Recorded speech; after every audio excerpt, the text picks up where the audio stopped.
So the Gauteng leg of the Presidential Imbizo is set to take place at Tsakane Stadium. That's in the east of Johannesburg this morning.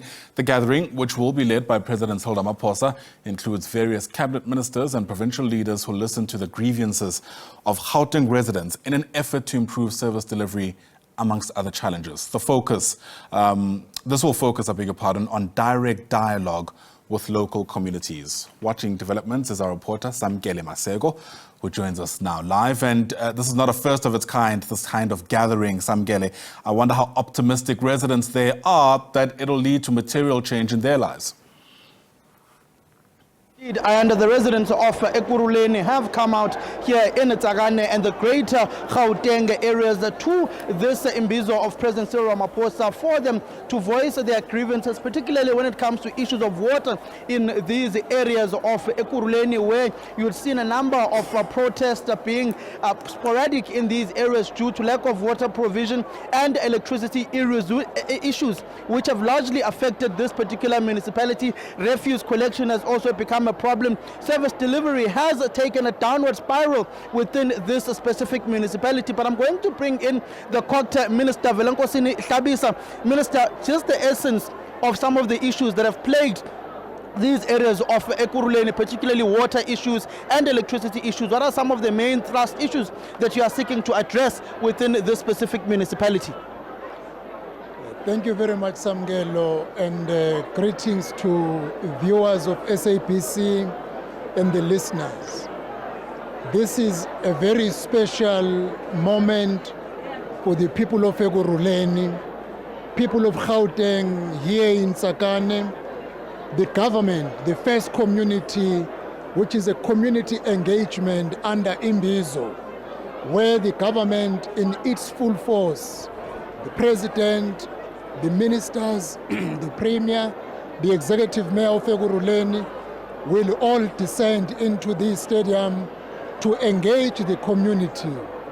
Out of the activation programs, it became clear water is challenge number one.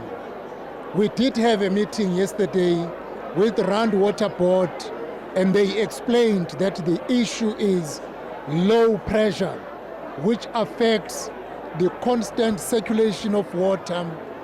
The benefit of Imbizo is to have one plan and mobilize all resources to concentrate on the common challenges. So now the issue of water, the Minister of Water and Sanitation is here on site. All other related ministers, we are here. Out of this engagement, we will come up with a solution of how to deal with water pressure, to circulate constantly water in all the communities in Ekurhuleni, as well as all other issues. The issue of load reduction. The Minister of Electricity will also be here to respond directly. And the issue of crime, which is affecting our people under the what we call Zamazama. The Minister of Police is also going to be here so that we respond on site on issues where we cannot have a solution today. We will take these matters back to the drawing board and have a plan, short-term plan for 3 months, mid-term plan for 6 months, and long-term plan for 12 months.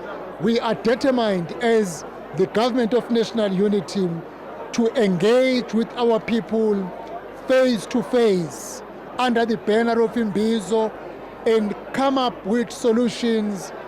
The commitments that we will make here today, we will follow them up through the office of the mayor, the office of the premier, and the champions of the district development model. They will be following all issues raised by community so that the value for money is achieved, because what they will raise here will be realized going forward. Minister, when you look at the issue of load reduction, there's many complaints that this load reduction is particularly within black communities in your townships. How do you address this particular issue of this load reduction, which is seemingly being muted to have a class in it when it's being implemented? Yeah, well, the load reduction occurs in various areas. is not only targeting black communities. It's all what we can do is to explain to our people that yes, they can see it as more common. The load reduction is where the electricity is used at a higher rate. So now at certain times they reduce it so that we do not go back to a state of load shedding. Of course, if you go to other population groups, some of them are using solar system.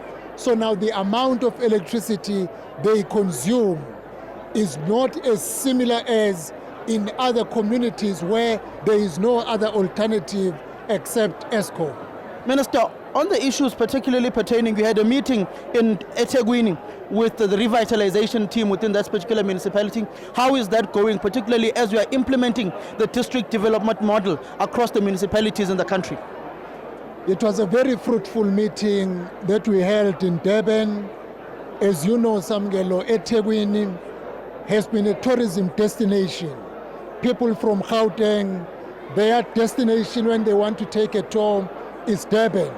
If Durban is dirty, there is crime, there is no water, services and the refuse are not collected, there will be no keen to our people to visit eThekwini. We got a good commitment to the new mayor, Cyril Ramaphosa. The executive said they are adopting a new approach with the support of Section 154 introduced by the provincial government of KwaZulu-Natal and the Presidential eThekwini Working Group. Together with Cogta National, we are going to activate the district development model where we will be planning together and mobilize resources to deal with water leakages, to deal with the sewage that is flowing in the street. In October, the president is taking Imbizo to Durban because eThekwini is critical. Things from abroad, the harbor, the ports are in Durban. If Durban collapses, the economy is going to collapse. I came back very encouraged with the spirit, the attitude, because the executive committee in eThekwini, they are clear that their focus is to make eThekwini clean, make eThekwini once again a tourism destination, make eThekwini able to provide service delivery in terms of fixing the potholes, dealing with crime. Many shops are closing down in the city center because of criminal activities. They said crime is their priority in order to ensure that more business people come in and inject money in eThekwini. What was very encouraging was the response by eThekwini Chamber of Business. The rating was above 50% in terms of satisfaction from 38%, which is a good move, because once the business has gained confidence, they are keen to invest money and also invite other business partners to come and invest eThekwini in order to rebuild the economy of the province, create job opportunities, and make eThekwini a beautiful city as it was in the past. Thank you very much, Minister Hlabisa. That is the Minister of Cooperative Governance and Traditional Affairs within the country. The President of the country, along with many other cabinet ministers, will be here. They will be listening to these residents of Ekurhuleni, whom will be speaking about their grievances, particularly within this municipality where they reside, in issues of water, issues of electricity.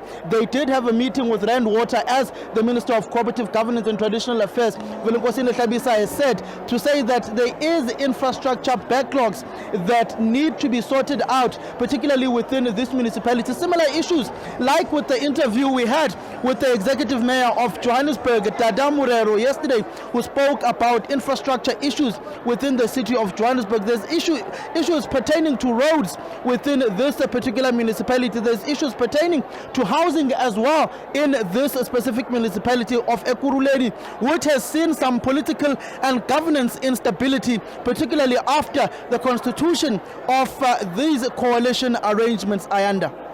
All right, Samkele, Maseko, no doubt we'll be touching base with you throughout the course of the day. For now, thanks very much indeed. Samkele reporting live there from Tsakane in Ekurhuleni.